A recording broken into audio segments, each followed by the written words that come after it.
Here's a photo of part of a rainbow. How do you remember its colours? Red, orange, yellow, green, blue, indigo and violet. Do you think Richard of York gave battle in vain? And if you do you ever wonder what this mnemonic refers to? Who was Richard of York, and where was his fateful battle? Welcome to the Battle of Wakefield. It was, spoiler alert, a disaster for Richard, 3rd Duke of York, his second son Edmund, Earl of Rutland, and York's brother-in-law, the Earl of Salisbury, all of whom were killed either during or shortly after the battle, a battle Richard should have avoided if possible. Why he chose to fight is unclear. Various hypotheses have been put forward, of which more later. Those who fought against him in the battle were, at the time, technically traitors, although they included many of the nobility of England, summoned by the Queen of England. Why was this? Let's look at the background to this confrontation. Born in 1411, by the end of 1425 York had become heir to vast wealth and estates, by virtue, in particular, of the Mortimer inheritance from his mother, as well as the Dukedom of York from his uncle. His Mortimer and York blood also made him a senior member of the royal family, descended from both the Dukes of Clarence and York, the second and fourth sons, respectively, of King Edward III. York's royal descent arguably gave him a better claim to the throne than his Lancastrian cousins, who were descended from Edward III's third son, John of Gaunt. Put this together with the execution of York's father, Richard of Conisborough, for treason, and he was probably a target for suspicion by the Lancastrian regime of Henry VI from the outset. Henry V, a strong and capable king, felt secure enough to be close to his Lancastrian, Mortimer and Yorkist relations, freeing Edmund Mortimer, Earl of March, who had been confined during Henry IV's reign, and despite the treason of Richard of Conisborough, his brother Edward, Duke of York, remained in favour with the king until the Duke's death leading the vanguard at the Battle of Agincourt. Nor was the young Richard of York deprived of his paternal inheritance, as his father was not attainted. Henry V died in 1422 when his son, the new King Henry VI, was only 9 months old.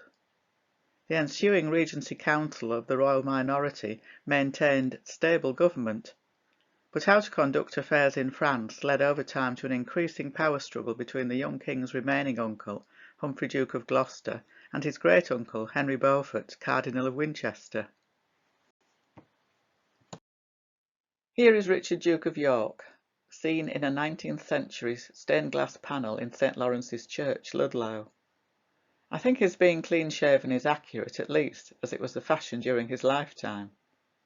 York was Duke Humphrey's choice for Lieutenant General in France, a post he held on 2 separate occasions, and where he appears to have served the Lancastrian regime loyally, despite having to fund his expenses from his own pocket. The real problem started once Henry VI attained his majority, when it soon became apparent that the king inclined towards peace with France, and also lacked the strength of character to control his nobility, being easily swayed by those closest to him at court. His lavish generosity particularly benefited those around him, but resulted in huge debts for an already cash-strapped crown. The king's French policy led him to accept the hand-in-marriage of Margaret of Honju, with no dowry to benefit England, and, in a marriage condition initially kept secret from the country, the ceding of the French territories, Honju and Maine, back to France. Unlike York, the Beaufort family were totally dependent on royal favour for wealth and power. The Beauforts were the descendants of John of Gaunt's relationship with his mistress Catherine Swynford, whom he later married. They had been legitimised, but barred from the throne, by Henry IV. Their prominence was increased by the lack of heirs in the main Lancastrian royal line. Of the 4 sons of Henry IV, all of whom married, the only legitimate child born was Henry VI. It was in the Beauforts' interest to remain close to the king, and also, they may have thought, to distance the king's wealthy and powerful royal cousin York from this same closeness and influence. In 1445, York was replaced as Lord Lieutenant in France by Edmund Beaufort, Duke of Somerset, and in 1447 York was appointed as Lord Lieutenant of Ireland for an unusually long 10-year period. He appears to have been accepted by most of the Irish, maybe helped by his Mortimer family ties to Ireland, but in 1450 he returned to England unexpectedly. This year saw the Cade Rebellion, which originated in Kent, an uprising against perceived abuses in government and the mismanagement of affairs both at home and in France. The rebellion's leader, Jack Cade, also called himself John Mortimer, and the mention of the Mortimer name, as well as calls for York to take his rightful place by the king's side, would have done the Duke no favours with a jittery court, whether he was behind the insurgency or not. Cade's rebellion was ultimately defeated, but York's arriving unexpectedly from Ireland in the same year was not welcomed, and would have led to his arrest had he not collected a large body of armed men around him.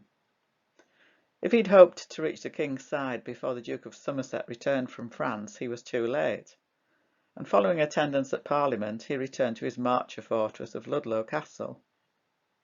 Whether he shoved a white rose into Somerset's face in the rather provocative manner seen here is doubtful, but by 1452 York complained that enemies were speaking against him to the king, particularly Somerset, and raised a force once more.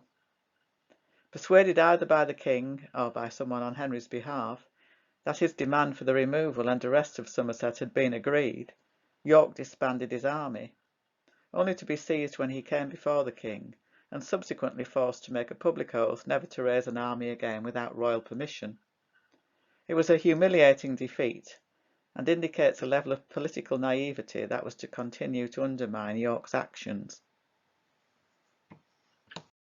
In 1453, Henry VI suffered a physical and mental collapse, and in this age of personal government, with no sign of the king's early recovery, someone was needed to take up the reins of power. Margaret of Honju, who had recently given birth to a long-awaited prince, attempted to rule, but to Parliament it was inconceivable that a woman, and a French woman at that, should do this, and York was first given powers to open Parliament and subsequently created Lord Protector.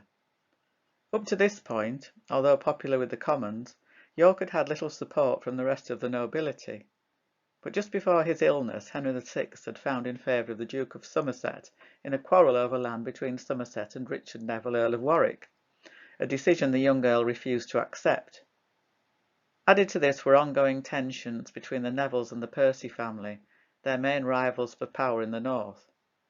When York became Protector, he found he now had his wife's Neville relations, Warwick and his father, Richard Earl of Salisbury, as allies. Two Neville lines descended from the two marriages of Ralph Neville, Earl of Westmoreland, and although Ralph's marriage to Henry IV's half-sister, Joan Beaufort, was the second of these, he resettled many of the Neville estates on their children, rather than leaving them with those of his first wife, Margaret Stafford. This can't have gone down well with the senior branch of the family. A grandson from the Neville-Stafford line, John Neville, was a participant at the Battle of Wakefield, and his actions here may well reflect the enmity between the two Neville families. The junior Nevilles had Beaufort blood, but had now decided that a powerful York, who was married to Salisbury's youngest sister, Cecily Neville, would best serve their own agenda. York's protectorate appears to have made a genuine attempt at strong and inclusive government and the curbing of royal household expenditure, only for the Duke to see this disappear following the King's recovery on Christmas Day 1454. Excluded initially from council meetings, when York and his Neville allies were summoned to appear at one in Leicester in April 1455, they were suspicious of its intentions, and despite York's public oath, they began to raise armed forces. Once again, York sent messages to the king assuring him of the loyalty of himself and his allies, complaining that those at court were speaking against him only to further their own greed and ambitions, and preventing good government. He also once again demanded the removal of Somerset. The only royal message received in return ordered York's army be disbanded on pain of death. Faced with this, the Duke and his allies went on the offensive. The first Battle of St Albans, on the 22nd of May 1455, resulted in the deaths of Edmund Beaufort, Duke of Somerset, the Neville's rival the Earl of Northumberland, and Lord Clifford. It also resulted in the wounding of the king and his capture by the Yorkists, who immediately swore fealty to him. With their main enemies targeted and killed, they were once more in control of government. The king was escorted back to London, and York became protector for a second, shorter period. Despite the Yorkist success at St Albans, the later 1450s saw the emergence of Henry VI's Queen, Margaret of Honju, as a major political force. Positioning the royal court in the Midlands, she drew support to her, notably the sons of those lords killed at St Albans. Margaret was a much stronger character than her weak-willed husband, and was determined to fight tooth and nail for her son's right to succeed, against the perceived threat from York and the Nevilles. Henry, for his part, attempted to reconcile the two sides with peace negotiations, which culminated in the so-called Love Day, where bitter enemies paraded side by side and pretended, for the sake of the king, that all was well. That all was far from well became apparent in 1459, when a Lancastrian force marched on the Duke of York, his sons, and the Earl of Salisbury at York's main base at Ludlow Castle. On his way to Ludlow, Salisbury had defeated a royal army sent against him at Blore Heath, and was already a marked man. The Yorkists were also joined by the Earl of Warwick with a large portion of the Calais garrison, led by the experienced soldier Andrew Trollope. They had planned to march to London and declare their loyalty to King Henry once again, but now realised a royal army marched against them at Ludlow, led by the king himself. York's army set up camp at Ludford Meadow, just outside the town. A royal pardon was offered to all the lords except Salisbury, but the Yorkists were no doubt suspicious of how genuine this might prove in practice, and when Andrew Trollope with the Calais garrison defected to the king, they had little chance of military success, and decided that the best course of action was to flee abroad. York, with his second son Edmund Earl of Rutland, went to Ireland. Warwick, Salisbury, and York's eldest son, Edward Earl of March, to Calais. In their absence they were all accused of treason and stripped of their titles and land. Should they now return to England, further conflict was inevitable. Ensconced abroad, Warwick successfully defended Calais against Lancastrian attempts to oust him, as did York in Ireland. In 1460 the two men met when Warwick successfully slipped across the sea to Ireland and back, no doubt to discuss their next course of action. The Yorkist lords issued a series of grievances concerning mismanagement by those about the king, which once again went unanswered. Gambling on support in London and the south east, Cade's rebellion having originated in Kent, and the capital no doubt underwhelmed by the king and court's presence in the Midlands, Warwick, Salisbury and March invaded England and made their way to London, gathering followers en route. Once there, Warwick's brother, George Neville, Bishop of Exeter, opened the city gates to them. Leaving Salisbury and London to mop up Lancastrian resistance, Warwick and March moved up to Northampton to confront the king's army, and successfully defeated them, aided once again by a defection, this time on the Lancastrian side. Henry VI was captured, and as he returned to his capital, it was once again under Yorkist control. How far exactly what happened next was known to anyone other than the Duke of York himself is uncertain. A couple of months after the Battle of Northampton, he arrived from Ireland, progressing to London slowly under the arms of England and France, like a king. Parliament had been summoned by the time he reached the capital and strode through the Lord's Chamber where, the king not being present, he placed his hand on the empty throne and looked around for applause. There was complete silence.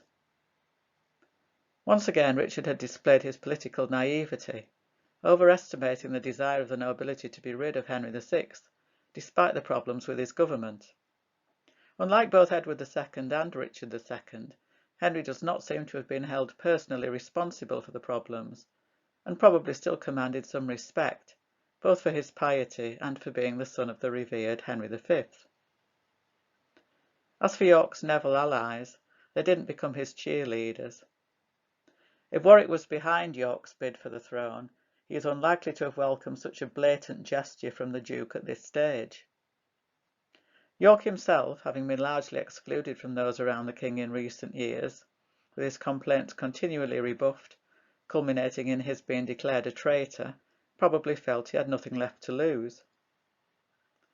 Parliament duly, if reluctantly, examined his claim to the throne, and were unable to find any objections. As a compromise, it was decided that Henry VI should remain on the throne for his lifetime, but would then be succeeded by York and his heirs, instead of his own son.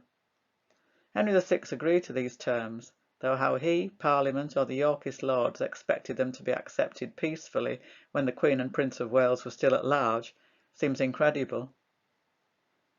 The Lords swore to protect Richard, and Parliament proclaimed it treasonable to act against the Duke, but the Act of Accord, as the settlement was known, would prove poor protection against the wrath of Margaret of Honju and her supporters.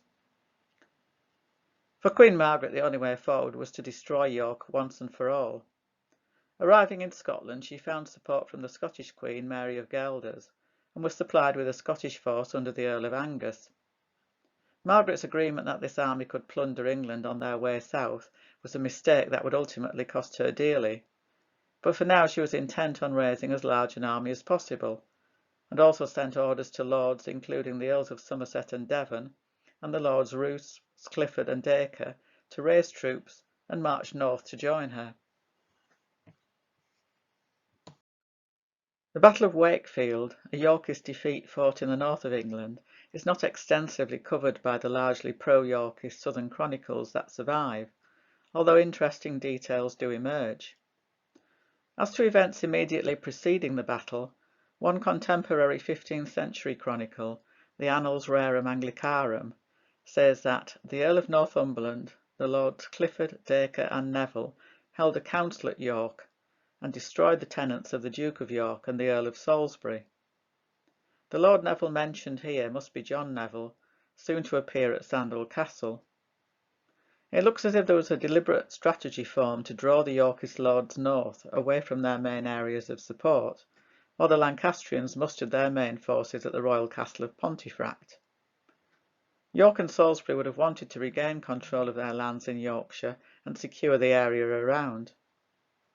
Hearing of the movement of large bodies of troops, in December 1460, York, Rutland and Salisbury, backed by a commission of array, mustered their forces and marched north, while Edward Earl of March went to raise a force and quell any Lancastrian opposition on the Welsh marches. Warwick remained in London to maintain Yorkist rule in the capital. Probably learning of the Lancastrian presence at Pontefract, York headed for his own castle at Sandal near Wakefield, 9 miles away. There appears to have been a skirmish between a forward party of Yorkists, possibly heading for Sandal to notify the castle of the Duke's impending arrival, and a party of Lancastrians at Worksop in Nottinghamshire, which is mentioned in the Annals. Whatever the truth of this, it is believed that York had around 5,000 men with him by the time he reached Sandal around the 21st of December. Was he aware that he was heavily outnumbered and needed more manpower? Given these circumstances, and in the absence of first-hand accounts by anyone present, several theories have been put forward as to why York abandoned the relative safety of his castle to confront a much larger army. Foraging parties for both Yorkist and Lancastrian armies were no doubt out and about, but the idea that York and the rest of his army would have sallied forth if these men were attacked is unlikely, particularly since the men would have long since been killed or captured before this could happen. Did York think the Lancastrian army much smaller than it was in reality, some men being hidden in woodland? Not all York's men would have been inside the walls of Sandal Castle, as it was too small to accommodate them, and knowing that only a few miles separated them from the Lancastrian army at Pontefract, the men in any adjacent Yorkist camp would have taken defensive precautions and been on high alert for the movements of any enemy troops. Any Yorkist troops billeted in Wakefield itself could march the mile to the castle in around half an hour. The castle itself had a commanding view north towards the town, which is still apparent, and at the time much of the land in between was under cultivation. Ridge and furrow can be seen to this day in Castle Grove Park. Areas of woodland where Lancastrian troops could have hidden seem to have been sparse in the area of the battlefield, and given that the battle was fought in December, there would have been no foliage cover. It's also not conceivable that anyone could have hidden in the Duke's own deer park adjacent to the castle without being spotted. One more plausible theory given is that a ridge of high ground screened the main route from Pontefract to Wakefield from the castle, and that what York thought was the whole Lancastrian army was only their vanguard, with the troops following being hidden from view until it was too late. Several chronicles report that just before Christmas the Duke of York received a visit from John Neville, Baron Neville, Salisbury's half-brother from the Stafford branch of the family. Neville requested a commission of array to recruit men on York's behalf. Given the timescale of Neville's appearance and the date of the battle, it seems impossible that he could have recruited several thousand men, unless of course he already had them, as part of the plan formulated with the Lancastrian lords at York in November. The Duke of York was also, technically, fighting for the king at this point, and may have welcomed Neville's allegiance, as well as chosen to believe the apparent change of heart of Andrew Trollope and his 400 men, mentioned by Jean de Warren. Trollope was last seen defecting at Ludlow rather than fight against Henry VI. Would the Earl of Salisbury have been more suspicious of John Neville's intentions? If he was, the ultimate decision was still York's. If there was a Christmas truce agreed before the battle, it would be honoured by both sides. York to allow John Neville to apparently muster as many men as possible for him, and the Lancastrians to play along with this fabrication of someone who intended to fight for them. Certainly both John Neville and Andrew Trollope fought on the Lancastrian side at Wakefield, and also at the Battle of Towton 3 months later, where they were both killed. Given the relatively short distance between Pontefract and Wakefield, it is probable that the Lancastrian army marched there on the morning of the 30th of December 1460 and deployed between the castle and the town on what was known as Wakefield Green. There is no accurate record of numbers, but all chronicles agree that their army was significantly larger than York's, at least twice, if not 3 times, that of the Yorkists. Whatever the reasons for his decision to fight, York and his army gathered outside Sandal Castle to meet them. Maybe the Duke, believing himself to be the king's representative, was hopeful of Lancastrian defections. The battlefield covered the area bounded by Sandal Castle to the south, the River Calder to the west, and Wakefield town to the north, as far as the vicinity of the Chantry Chapel on the bridge over the river. What evidence is there for this? In 1825 there was a report of human bones and fragments of weapons and armour discovered in an area northwest of the castle, now known as Portobello. The area south of the Chapel Bridge is known as Fall Ings, with bones and weaponry also reported as being found here in the 19th century. And it is believed that the Yorkist rout took place in this area, many of the men fleeing the battle northwards towards the town looking for sanctuary. How the combatants drew up for battle is not known for certain, but reports of the subsequent deaths of both York and Rutland suggest that the latter was facing Lord Clifford on the Yorkist right, with Somerset and York drawn up against each other in the centre, and Salisbury on the left wing facing the Earl of Wiltshire. It is speculation that John Neville joined the Yorkist right wing initially. Once the order to attack was given, did Andrew Trollope's men turn on the Yorkists, causing immediate confusion, only to be followed by John Neville's force ploughing in, also for the Lancastrians? Reports indicate that the battle was, to all intents and purposes, won within an hour. Even if there was no treachery, the full might of the Lancastrian army meant that the Yorkist army of around 5,000 men quickly found itself hopelessly outnumbered and environed on every side. There may have been a Lancastrian flanking movement on the left wing in the Portobello area, using the protection of a small hill rather than any wood. A hill visible in early photographs of the Duke of York's monument, but now swallowed up by buildings. York was trapped, his slim chance of escape to make a fighting retreat back to Sandal Castle, but he was overwhelmed and killed, while Salisbury was captured. Here is York's monument today, at the bottom of Manygates Lane. The spot was traditionally said to have been marked by a clump of willow trees.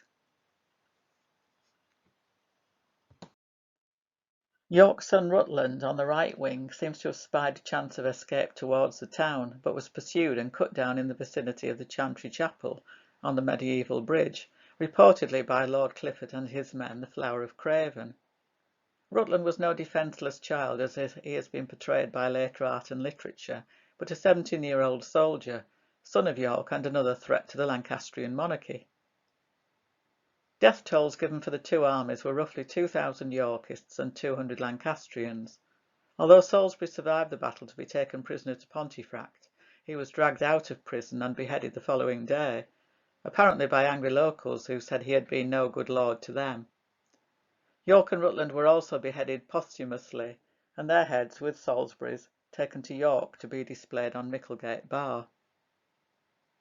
Flushed with success, the victors of Wakefield were reunited with Margaret of Honju to march south to London.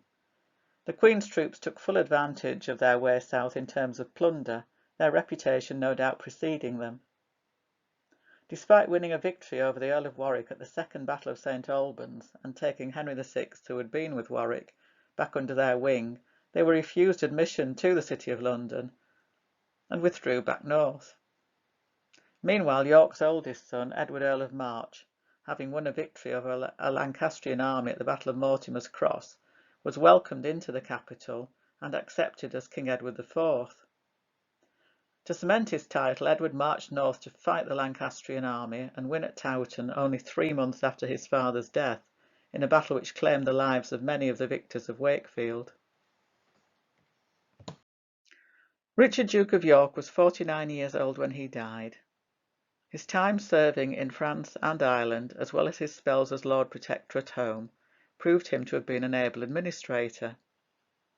York no doubt felt that both his abilities and his position as royal cousin warranted recognition and ready access to the king's ear. He does seem to have possessed some genuine altruism, and when Protector tried to restore law and order in England and institute royal household reforms to improve the state of the royal finances. Cautious by nature and politically naive to the last, maybe believing the justice of his cause as a king's right-hand man had gained him much-needed reinforcements, York was popular with the Commons, but lacked a wide base of noble support. He seemingly lacked the charisma of both his eldest son Edward and his nephew Warwick, as well as the latter's ruthlessness and talent for propaganda. Frustrated by many years of what he saw as little reward for loyal service, but always keen to assert his loyalty to Henry VI. Would this have turned into outright aggression and dynastic ambition without the impetus provided by his Neville allies, the Earl of Warwick in particular? The weakness, extravagance, and partiality of Henry VI caused his nobles to jockey for power, both at court and in regional rivalries, with ultimately fateful consequences for both himself and many of them.